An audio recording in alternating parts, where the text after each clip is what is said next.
अस्सलाम वालेकुम एवरीवन। जैसे कि आप लोगों को मालूम होगा कि पाकिस्तान की 7वीं मरदमशुमारी का आगाज़ हो रहा है 1 मार्च से, और इस सिलसिले के अंदर जो खुद शुमारी यानी कि सेल्फ़ एनुमरेशन का प्रोसेस है वो 20 फरवरी से स्टार्ट हो चुका है। आज की वीडियो में मैं आपको बताने वाला हूँ कि सेल्फ़ एनुमरेशन क्या है और उसको किस तरीके से आप घर बैठे कर सकते हैं, और सेल्फ़ एनुमरेशन के ज़रिए आप जो है वो अपने लिए भी आसानी कर सकते हैं, और जो शुमार कुनंदा एन्यूमरेटर आपके घर पर आएगा आपका डेटा लेने के लिए, और उसके लिए भी आसानी होगी। और सबसे ज़रूरी बात यह है कि सेल्फ़ एनुमरेशन के ज़रिए आपका डेटा बिल्कुल महफूज रहेगा। आपका डेटा आपको किसी को बताने की ज़रूरत नहीं पड़ेगी, बल्कि आप खुद ही घर बैठे अपने डेटा को बहुत ही आसानी के साथ और सिक्योरली जो है वो अपलोड कर सकते हैं मेन सर्वर पे। तो सबसे पहले आपने गूगल क्रोम को ओपन कर लेना है, और गूगल क्रोम को ओपन करने के बाद आपने जिस वेबसाइट पर जाना है वो है self.pbs.gov.pk। मैं यहाँ पे लिख के भी दिखा देता हूँ, self.pbs.gov.pk। इस पर आप क्लिक करेंगे तो हमारी वेबसाइट ओपन हो जाएगी सेल्फ एनुमरेशन वाली।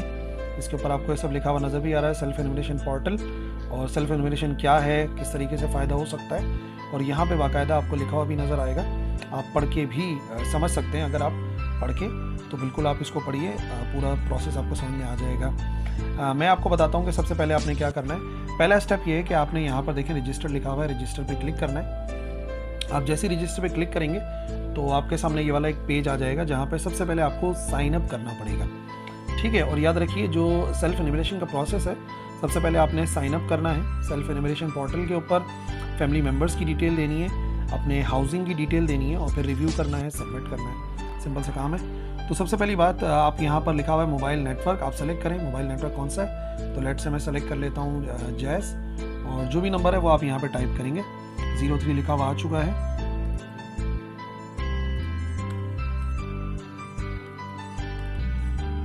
ठीक है, फिर आप कोई पासवर्ड यहाँ पे जनरेट करेंगे। तो मैं यहाँ पे पासवर्ड लिख देता हूँ कोई भी,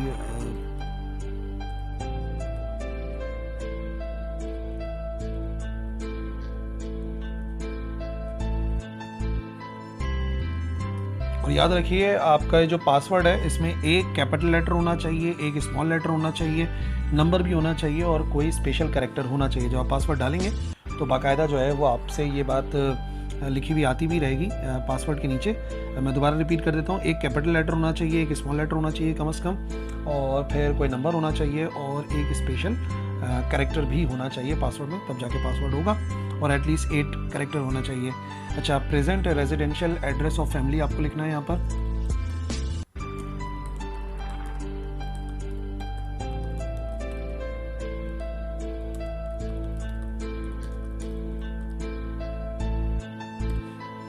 अच्छा जी, प्रेजेंट डिस्ट्रिक्ट ऑफ लिविंग, किस डिस्ट्रिक्ट के अंदर आप रह रहे हैं, तो आप यहाँ पे सेलेक्ट करेंगे। जो भी डिस्ट्रिक्ट होगा, सब डिस्ट्रिक्ट्स यहाँ पे लिखे हुए हैं।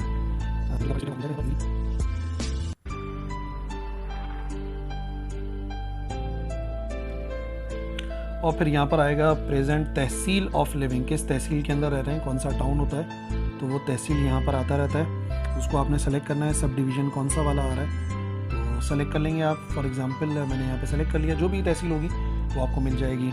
अच्छा, फिर यहाँ पर आपने यहाँ पे चेक करना है, by creating an account you agree with our terms and services. इसको आप सेलेक्ट करेंगे, और सेलेक्ट करने के बाद नीचे लिखा हुआ है I am not a robot, इसको भी आप सेलेक्ट करेंगे। ठीक है जी। नाउ साइन अप पे क्लिक करेंगे। आप साइन अप पे क्लिक करेंगे, और फिर जो है एक OTP आपको भेजा जाएगा आपके मोबाइल नंबर के ऊपर, जो कि आपने यहाँ पर एंटर करना होगा। वेरिफिकेशन कोड है जो मोबाइल नंबर पे भेजा जाएगा।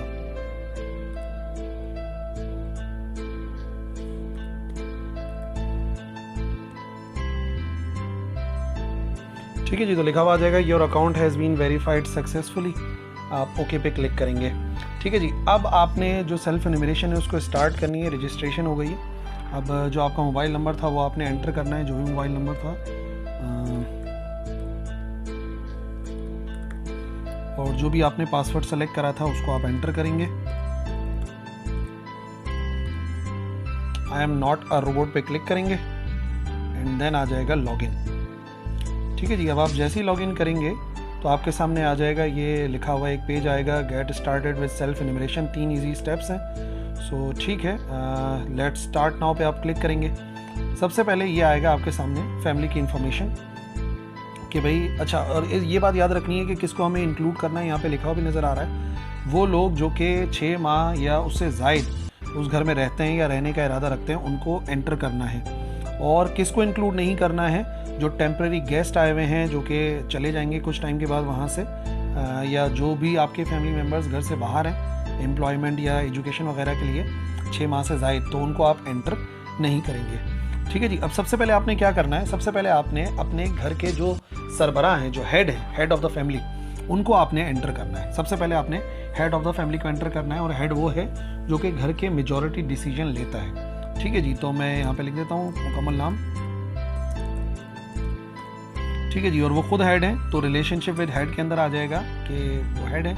ठीक है। उनकी एज एंटर करनी है, और एज ऐसे एंटर करनी है कि याद रखिए जिनकी उम्र 100 साल से ज़ायद है उनके लिए 99 सेलेक्ट होता है, और वो बच्चे जिनकी उम्र 1 साल से कम है, ठीक है ना, उनके लिए जो है वो हम सेलेक्ट करते हैं 00।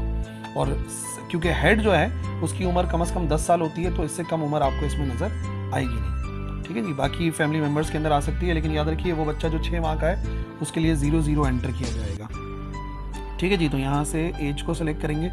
लेट से मैंने एज सेलेक्ट कर ली 63। उनका जेंडर सेलेक्ट करा, मेल फीमेल, और मैरिटल स्टेटस मैरिड। ठीक है जी। नाउ गो टू, या तो आप सेफ मेंबर कर सकते हैं या नेक्स्ट स्टेप पे जा सकते हैं, तो मैं कर देता हूँ सेफ मेंबर। ठीक है ना। एक मेंबर को एंटर कर दिया और उनकी लिस्ट जो है वो यहाँ पे लिखी हुई नज़र आ जाएगी कि ये जो है वो एक मेंबर है। अब मुझे नेक्स्ट मेंबर को एंटर करना है, और याद रखो एक फैमिली ट्री बनाई है। सबसे पहले जिसको आपने लिखा है, जो हेड है, उनकी वाइफ पहले आएगी, फिर सबसे बड़े बच्चे मैरिड, फिर उसके बाद वाला बेटा या बेटी जो भी मैरिड है, मतलब तरतीब से चलना है, और आखिर में उनको लिखना है जो कि छोटे होंगे। ठीक है ना। अब मैं बताता हूँ। फॉर एग्जांपल सबसे पहले मैंने हेड को एंटर करा, अब मैं उनकी वाइफ को एंटर करता हूँ। ठीक है। रिलेशनशिप विद हेड के साथ आ जाएगा कि ये स्पाउस हैं। ठीक है जी। उनकी एज लिखी जाएगी, यहाँ से एज को सेलेक्ट करेंगे, तो एज सेलेक्ट कर लेते हैं। ठीक है जी। जेंडर आ जाएगा, क्योंकि उनकी वाइफ है, फीमेल आएगा सीधा सीधा, और मैरिटल स्टेटस में मैरिड आएगा, क्योंकि हम खुद कह रहे हैं कि वो स्पाउस हैं। Safe member. ठीक है जी। नाउ अब आप क्या करें, अब उनका जो सबसे बड़ा बेटा है, सबसे बड़ी बेटी है जो वहाँ रहती है, उनको एंटर करना है। तो फॉर एग्जांपल उनके बेटा साथ में रह रहा है, तो हम जो है वो उनका नाम एंटर करेंगे। ठीक है जी। उनका रिलेशनशिप विद हेड क्या है, तो ये उनके सन है या डॉटर, वो दोनों सेलेक्ट हो जाएंगे। उनकी एज को सेलेक्ट किया जाएगा, एज कितनी है, तो लेट से उनकी एज आ गई यहाँ पर, और जेंडर क्योंकि हम कह रहे हैं सन या डॉटर हैं, तो मेल आ गया, और मैरिटल स्टेटस वो मैरिड है। ठीक है जी। फिर हम करेंगे सेव मेंबर, मेंबर सेव हो जाएंगे। अब जो पहला बेटा था उसका फैमिली ट्री बनेगा मुकम्मल, और फैमिली ट्री के अंदर अब उसकी वाइफ का नाम आएगा। ठीक है। तो जो भी वाइफ का नाम है वो आप लिखेंगे, और उनका रिलेशनशिप क्या होगा हेड के साथ, तो याद रखिए वो हेड की बहू है। ठीक है जी। तो यहाँ से हम सेलेक्ट कर लेंगे क्या आएगा, डॉटर या सन इन लॉ, तो डॉटर इन लॉ सेलेक्ट हो जाएगा। फिर उनकी एज को सेलेक्ट किया जाएगा यहाँ से कि उनकी एज कितनी है, तो जो भी एज है उसको सेलेक्ट करेंगे यहाँ से। ये आ गई एज, और जेंडर सेलेक्ट किया जाएगा, फीमेल बहू है और मैरिड है, जाहिर सी बात है। और फिर आ जाएगा सेव मेंबर। ठीक है जी। अब जो है ना, एक तो हमने हेड को एंटर कर दिया, हेड की जो है वाइफ को एंटर कर दिया, उनके एक शादीशुदा बेटे को और उसकी वाइफ को एंटर कर दिया। अब जो शादीशुदा बेटा है ना, जो हेड का शादीशुदा बेटा है, पहले उसका फैमिली ट्री मुकम्मल करेंगे, यानी कि उसके बच्चों की एज वाइज जो है वो आप एंट्री करेंगे। ठीक है जी। और रिलेशनशिप विद हेड आ जाएगा फिर इसी तरीके से। ये आ गए कि ग्रैंडसन है, हेड के ग्रैंडसन है, और एज कितनी है, तो एज को सेलेक्ट किया जाएगा। जेंडर आ जाएगा, और मैरिटल स्टेटस आएगा, क्योंकि एज मैंने 7 लिखी है तो नेवर मैरिड आ सकता है। Save member. नेक्स्ट फिर एंटर किया जाएगा।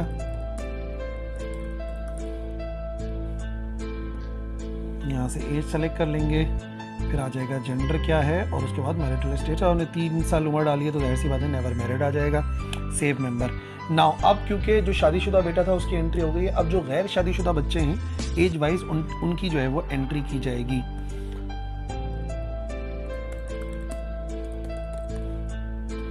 ठीक है जी। ये सन एंड डॉटर आएगा, एज एंटर की जाएगी, एज कितनी है। ठीक है जी। एज सेलेक्ट कर लेंगे, एज आ गई, और फिर जेंडर को सेलेक्ट करेंगे, जेंडर आ गया, and finally marital status never married, अभी तक शादी नहीं हुई है, गैर शादीशुदा बच्चों की एंट्री कर रहे हैं। सेव मेंबर एंड फाइनली जो भी आपको अब जो गैर शादीशुदा बच्चे होंगे उनको एज वाइज जो है आपने एंटर करना है।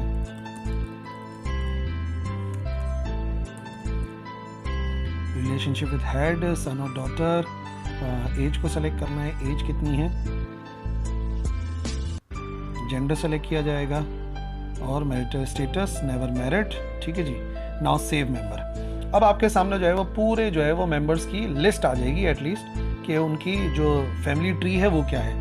अब आहिस्ता आहिस्ता आपने बाकी उनकी एंट्री करनी है, बाकियों को जो है वो जो भी, क्योंकि अभी तक मैंने ना उनकी मैंने अभी तक सिर्फ उनकी एज बताई है, लैंग्वेज, रिलीजन, एजुकेशन, एम्प्लॉयमेंट वगैरह वो मैंने नहीं बताया। अब हम जो है वो उसी तरीके से बारी बारी उनकी एंट्री करेंगे और मुकम्मल बातें जो है वो एंटर करेंगे। Go to next step, next. ठीक है ना, अब मैं चाह रहा हूँ कि मैं हर एक की जो है वो एंट्री करूँ। अब जिसकी भी एंट्री कर रहे होगे उसका नाम जो है वो ऊपर लिखा हुआ आ रहा होगा। अब सबसे पहले उनका रिलीजन बताना है, रिलीजन क्या है सबको सेलेक्ट किया जाएगा। ठीक है, मुस्लिम आ जाएगा। हिंदुओं के लिए अगर वो किसी शेड्यूल कास्ट से हैं तो शेड्यूल कास्ट को सेलेक्ट करना है। ठीक है जी, जो मादरी ज़बान है उसको सेलेक्ट किया जाएगा। मेजॉरिटी क्या ज़बान इस्तेमाल करते हैं वो, नेशनलिटी पाकिस्तानी है, अफ़गानी हैं, जो भी हैं वो यहाँ पर एंटर किया जाएगा। Can read and right simple statement in any language with understanding and can do simple calculation. किसी भी आम फहम किसी भी ज़बान के अंदर बोल सकते हैं और लिख सकते हैं और सिंपल हिसाब किताब कर सकते हैं या नहीं, तो इसमें से येस और नो सेलेक्ट करना है। फॉर एग्जांपल कर सकते हैं। ठीक है जी, क्या अभी किसी एजुकेशन इंस्टीट्यूट जा रहे हैं या पहले कभी गए थे या कभी नहीं गए, तो भाई पहले गए थे अब नहीं जा रहे हैं। अच्छा जी, किस एजुकेशन लेवल को पास किया है वो एंटर किया जाएगा। ठीक है जी, मिसाल के तौर पे वो ग्रेजुएट है, सेलेक्ट कर लेते हैं। फील्ड ऑफ एजुकेशन क्या थी, तो आर्ट्स थी, लेट से हमने जो भी थी वो लिख दिया। एम्प्लॉयमेंट, क्या पिछले 12 माह के दौरान कोई काम किया है, हाँ या नहीं। नहीं, काम नहीं करा। क्यों नहीं करा, क्या सर्च करा, नहीं, काम को सर्च भी नहीं करा। यहाँ पे दो ऑप्शन आएंगे आपके पास, लुकिंग फॉर वर्क, काम की तलाश है, या काम की तलाश नहीं है। काम की तलाश क्यों नहीं है, क्या अवेलेबल थे पिछले 12 माह में काम के लिए, नहीं भाई अवेलेबल नहीं थे।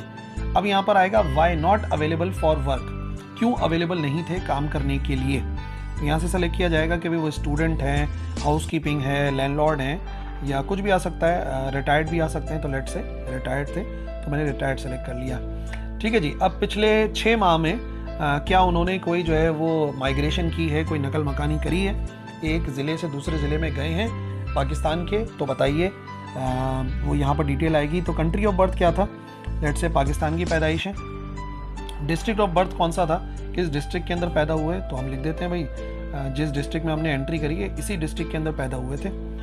ठीक है जी, और शहरी इलाके में है थे, अर्बन या रूरल, देही इलाके में, तो हम कह सकते हैं इनकी पैदाइश अर्बन में हुई है, जैसा भी वो बताएंगे। और how long have you lived in the current district, कितना अरसा हो गया यहाँ पे रहते हुए, तो भाई सिंस बर्थ यहीं पर ही रह रहे हैं। जैसे ही आप लिखेंगे ना सिंस बर्थ यहीं पर ही रह रहे हैं, तो आपसे अगला सवाल नहीं पूछा जाएगा कि आपका इससे पहले वाला ज़िला कौन सा था। बात समझ में आ गई। अगर नकल मकानी हुई होगी तो फिर ये सवाल आएगा कि नकल मकानी क्यों हुई और किस ज़िले से आए। तो फॉर एग्जांपल अगर ज़िले से नहीं आए और वहीं पर ही रह रहे हैं पैदाइश से, तो आप लिख देंगे सिंस बर्थ। फंक्शनल लिमिटेशन, क्या उन्हें चलने में, बोलने में, सुनने में या फिर मेमोरी वगैरह के अंदर या पर्सनल केयर में, जैसे मिसाल तौर पे नहाना, कपड़े पहनना या चीज़ों को पकड़ना, लिखना, इसमें कोई भी डिफ़िकल्टी होती है या नहीं होती है। डिफ़िकल्टी है, कोई माजूरी नहीं है, यहाँ पे डिफ़िकल्टी की बात हो रही है। तो आप क्या करेंगे भाई, अगर कोई डिफ़िकल्टी है तो येस, और अगर कोई डिफ़िकल्टी नहीं तो नो डिफ़िकल्टी। बहरहाल अगर आप सेलेक्ट करते हो येस, तो फिर वो आपसे पूछेगा कि कौन सी डिफ़िकल्टी है, सीइंग में है, हियरिंग में है, देखने में है, क्या है। और उसके अंदर भी 3 ऑप्शन आएंगे कि कुछ परेशानी है, बहुत ज़्यादा डिफ़िकल्टी है, या बिल्कुल भी काम नहीं कर सकते। ठीक है जी, तो मैंने अभी समझाने के लिए इसको यस सेलेक्ट करा था, तो मैं आपको बता दूं कि नो डिफ़िकल्टी आ रहा है मेरे पास, तो सेव चेंजेस। अब ये एक मेंबर की जो है वो रिकॉर्ड जो है वो मुकम्मल हो गया। अब वो बाकी सारे मेंबर्स का इसी तरीके से पूछता रहेगा, और अब बाकी सारे मेंबर्स का इसी तरीके से एंटर करेंगे। ठीक है, एक और मेंबर की एंट्री मैं करवा देता हूँ ताकि थोड़ा सा समझ में आ जाए कि अगर एजुकेशन का पूछा जाएगा तो एजुकेशन में आपने क्या क्या बताना है। तो रिलीजन उसी तरीके से सेलेक्ट कर लिया, मुस्लिम। मदर टंग देखनी है, पंजाबी, उर्दू जो भी है उसको सेलेक्ट करना है। नेशनलिटी पाकिस्तानी है, अफ़गानी है, जो भी है। ठीक है जी, और क्या ऐड सब्ट्रैक्ट कर सकते हैं, समझ बूझ के साथ सादा ज़बान लिख सकते हैं, पढ़ सकते हैं और पहले अटेंड किया था पास्ट में। अगर देखो जो स्टूडेंट होंगे, जो अभी भी जा रहे होंगे ना, वो यहाँ से आ जाएंगे currently attending any education institute. जो कभी नहीं गए उनके लिए never attended any education institution आएगा, और जो पास्ट में गए थे उनके लिए आएगा have attended an educational institution in the past. इसको सेलेक्ट करेंगे। पास्ट एजुकेशन लेवल, कौन सा एजुकेशन लेवल किया हुआ है, जो पास्ड है, जिसमें पढ़ रहे हैं वो नहीं, जो पास हो चुका होगा वो लिखा जाएगा। ठीक है जी। और किस में कंप्लीट किया है, तो लेट से कंप्लीट किया है नेचुरल साइंसेज में। एम्प्लॉयमेंट, क्या 12 माह में कोई काम किया है, तो हम कह देते हैं हाँ भाई काम किया है। क्या काम किया है, टाइप ऑफ वर्क पूछा जाएगा। जॉब की है, एग्रीकल्चर में जॉब करते हैं, सेल्फ एम्प्लॉयड है, कोई दुकान वगैरह है, कारोबार है अपना, या फिर नॉन एग्रीकल्चर गैर ज़रूरी कोई काम किया है, या फिर खुद एम्प्लॉयर हैं, लोगों को काम पे रखा हुआ है, सिर्फ घरेलू हेल्प करते हैं एग्रीकल्चर की फील्ड में या नॉन एग्रीकल्चर के अंदर। और फिर ये हो सकता है अप्रेंटिस हो सकते हैं, ट्रेनी काम कर रहे हैं छूटू के तौर पे, तो वो अप्रेंटिस में सेलेक्ट हो जाएगा। बहरहाल हम सेलेक्ट कर लेते हैं कि एम्प्लॉई है, जॉब है। ठीक है, वो हमने सेलेक्ट कर लिया, जॉब है। कंट्री ऑफ बर्थ वही पाकिस्तान। डिस्ट्रिक्ट ऑफ बर्थ क्या था, वही डिस्ट्रिक्ट ऑफ बर्थ जहाँ पर मैं हूँ वहीं पर ही रहता हूँ, तो उसी को सेलेक्ट कर लेंगे। कराची ये आ गया। फिर इसी तरीके से अर्बन में, और कब से रह रहे हैं, सिंस बर्थ रह रहे हैं। फंक्शनल लिमिटेशन कोई है तो नहीं है भाई, कोई डिफ़िकल्टी नहीं है, सेव चेंजेस। ठीक है ना। तो इसी तरीके से तमाम मेंबर्स की डिटेल को एंटर करना है, और उसके बाद फिर जो है वो हाउसिंग की डिटेल आएगी। तो अभी तो सिर्फ जो है वो फैमिली मेम्बर्स की इन्फॉर्मेशन जो है मैं उसको कंप्लीट कर लेता हूँ। अब देखो जैसे ही फैमिली मेम्बर्स की इन्फॉर्मेशन पूरी हो जाएगी ना, यहाँ पे 2x2 लिखा हुआ आ जाएगा कि मुकम्मल तौर पे इनकी आप एंट्री कर चुके हैं। ठीक है, जब ये बिल्कुल मुकम्मल हो जाएगा, लिस्ट मुकम्मल हो जाएगी, तो आप यहाँ पे क्लिक कर दें go to next step. Next step पे क्लिक करेंगे तो आ जाएगा भाई ठीक है मैं नेक्स्ट स्टेप पे जाना चाह रहा हूँ। अब जो इन्फॉर्मेशन आपने एंटर करनी है वो हाउसिंग इन्फॉर्मेशन है, और ये हर एक घराने ने एंटर करनी है। हाउसिंग इन्फॉर्मेशन के अंदर जो सवालात है मैं आपको बताता हूँ। सबसे पहले रेजिडेंशियल स्टेटस क्या है हाउस का, मतलब कि आपका अपना है, रेंट पर है, या फ्री में रह रहे हैं, गवर्नमेंट हाउस है। फॉर एग्जांपल जो भी एंट्री होगी वो आप एंटर कर देंगे। और हाउस ओनर कौन है, मेल है, फीमेल है, या ट्रांसजेंडर है। ठीक है, कमरों की तादाद कितनी है, तो कमरों की तादाद आप देख लें कितने भी कमरे जो कि इस्तेमाल हो रहे हैं। स्टोर वगैरह जो है या किचन वगैरह ये कमरों के अंदर काउंट नहीं होता। ठीक है जी, तो हम इधर एंटर कर देते हैं। ठीक है जी। Period of the house construction, house कब कंस्ट्रक्ट हुआ है, तो अगर 50 साल से जायद हो गए तो 50 साल से जायद, 20 साल से ऊपर का अरसा हो गया तो 20 साल से ऊपर का अरसा आप लिख देंगे, जितना भी होगा आप लिख देंगे। और हाँ, अगर मिसाल के तौर पे घर 50% से ज़्यादा टूट कर बना है रिसेंटली, तो फिर आप उसे जो है वो वाला टाइम काउंट करेंगे। फॉर एग्जाम्पल घर तो 50 साल पहले बना था, लेकिन 50% जो है हमने 10 साल पहले बनाया है, तो उस सूरत के अंदर जो है वो आप 10 से 19 साल को सेलेक्ट करेंगे। ठीक है जी। अच्छा जी, कंस्ट्रक्शन मटेरियल क्या है, दीवारों का बेक्ड ब्रिक्स हैं, यानी कि ईंटें हैं, या फिर अनबेक्ड हैं, कच्ची ईंटें हैं, मड है, या लकड़ी है, जो भी है वो आप लिख दें। प्री फैब्रिक भी हो सकते हैं, यहाँ से सही ऑप्शन सेलेक्ट करेंगे। अच्छा, छत कैसी है, छत जो है वो RCC है, RBC है, सीमेंट या आयरन की शीट है, गार्डर है, या क्या लगा हुआ है, तो जो भी होगा उसको आप सेलेक्ट कर लेंगे। ठीक है जी। ड्रिंकिंग वाटर इनसाइड है कि आउटसाइड है, जो आप पानी पीने का जो पानी है वो घर के अंदर ही अवेलेबल है या घर के बाहर से मंगवाते हैं, तो उसको आप सेलेक्ट कर लेंगे। अच्छा जी। फिर सोर्स क्या है, अगर फॉर एग्जांपल आप आउटसाइड सेलेक्ट करते हैं तो सोर्स क्या है, किसी पंप से भर के लेकर आते हैं, या कोई एक महफूज कुआं है या गैर महफूज कुआं है, या बोतल बंद पानी आता है, या फिर किसी फिल्ट्रेशन प्लांट से आता है, तो मैं सेलेक्ट कर लेता हूँ फिल्ट्रेशन प्लांट है। अच्छा, घर में लाइट की सोर्स क्या है, इलेक्ट्रिसिटी, सोलर पैनल और जो भी है। अब ये बात याद रखिए, अगर आपके घर में इलेक्ट्रिसिटी का कनेक्शन है तो इसका मतलब ये हो गया कि आपने इलेक्ट्रिसिटी को ही सेलेक्ट करना है। भले से आप ज़्यादातर जो है वो सोलर पैनल इस्तेमाल करते हैं, लेकिन क्योंकि आपके घर में इलेक्ट्रिसिटी का कनेक्शन है तो यहाँ से इलेक्ट्रिसिटी ही सेलेक्ट किया जाएगा। ये बात आप याद रखिएगा। दीगर तब आएगा जब आपके घर में इलेक्ट्रिसिटी का कनेक्शन ही ना हो। ठीक है जी। होम कुकिंग सोर्स क्या है, सुई गैस आ रही है, सिलेंडर क्या इस्तेमाल कर रहे हैं, सारे ऑप्शन पढ़ लें, जो भी हो सेलेक्ट कर लीजिएगा। किचन की फैसिलिटी कैसी है, सेपरेट है या किसी और फैमिली के साथ शेयर की जाती है, जैसा भी होगा सेलेक्ट करना है। और अगर है ही नहीं किचन घर के अंदर, बल्कि किसी भी कमरे के अंदर बना लेते हैं या बाहर से मंगवाते हैं, तो ऐसी सूरत के अंदर आप सेलेक्ट करेंगे नन। अच्छा, बाथरूम की फैसिलिटी कैसी है, सेपरेट है, किसी और घराने के साथ शेयर होती है, तो ये ऑप्शन सेलेक्ट किया जाएगा। टॉयलेट की फैसिलिटी कैसी है, सेपरेट है, शेयर्ड है। और फिर जब टॉयलेट है आपके घर में तो कनेक्टेड कैसे है वो टॉयलेट फैसिलिटी, क्या सीवरेज से कनेक्टेड है या सेप्टिक टैंक जो घर के पीछे गड़ा वगैरह बना देते हैं, गटर जिसे कहते हैं, वो है, या ओपन ड्रेन है, जैसा भी है उसको आप सेलेक्ट करेंगे। ठीक है जी। घर में कम्युनिकेशन के कौन कौन से मोड इस्तेमाल किए जाते हैं जो घर का कोई भी मेंबर इस्तेमाल कर ले, तो उसको सेलेक्ट करेंगे। और ये वो ऑप्शन है जिसमें आप एक से ज़्यादा सेलेक्ट कर सकते हैं। तो अगर घर में सबके ज़रिए इन्फॉर्मेशन आ रही है तो आप सबको सेलेक्ट कर लेंगे। ठीक है जी। उसके बाद क्या घर का कोई फैमिली मेम्बर 6 माह से ज़ायद बाहर रह रहा है? अगर हाँ रह रहा है तो सिर्फ आपने तादाद लिखनी है मेल, फीमेल और ट्रांसजेंडर्स की। और अगर आप नो सेलेक्ट करेंगे तो यहाँ पे कोई भी ऑप्शन आपके सामने नहीं आएगा। ठीक है जी। तो हाउसिंग इन्फॉर्मेशन जैसी पूरी हो जाएगी, आप क्लिक करेंगे सेव चेंजेस, तो आ जाएगा update successful, record has been updated successfully. Okay. Finally अब आपके घर का एक रिव्यू इन्फॉर्मेशन आएगी। 3 स्टेप्स थे, फैमिली इन्फॉर्मेशन थी, हाउसिंग इन्फॉर्मेशन, अब आप रिव्यू कर लें। अच्छा जी। टोटल 8 लोग थे घर के अंदर, 4 मेल हैं, 4 फीमेल हैं, कोई ट्रांसजेंडर नहीं है। Is respondent member of the house hold, जो रिस्पोंडेंट है जिसने जवाब दिया है वो वही है, तो ठीक है। आप सेलेक्ट कर लें कि भाई कौन था जिसने ये सब कुछ फिल करा है और क्या रिलेशनशिप है उसका हेड से, और फादर नेम लिखना है उसका, ये फादर नेम क्या है। ठीक है। और फाइनली अगर आप कुछ रिमार्क्स देना चाहते हैं तो आप यहाँ पे रिमार्क्स को एंटर कर सकते हैं। तो जो भी आप लिखना चाहें, फॉर एग्जांपल डन सक्सेसफुली, ये आपने टाइप कर दिया। और फिर आप नीचे देख लें कि जो भी आपने एंट्री करी है वो बिल्कुल सही एंट्री करी है नहीं करी है, हर एक मेंबर का नाम आ गया है नहीं आ गया, उसका मैरिटल स्टेटस सही है या नहीं, इसको आप देख सकते हैं। और जो हाउसिंग इन्फॉर्मेशन आपने दी है उसको भी आप नीचे से चेक कर सकते हैं, यहाँ पे लिखा हुआ है सब। कोई भी अगर आपको लग रहा है कि भाई कुछ चेंज करना है तो आप यहाँ पे एडिट पे क्लिक कर सकते हैं। ठीक है जी। और अगर बिल्कुल सही हो गया है तो फिर अब आप कर दें सबमिट हाउस होल्ड, यानी घराने की इन्फॉर्मेशन को सबमिट कर दें।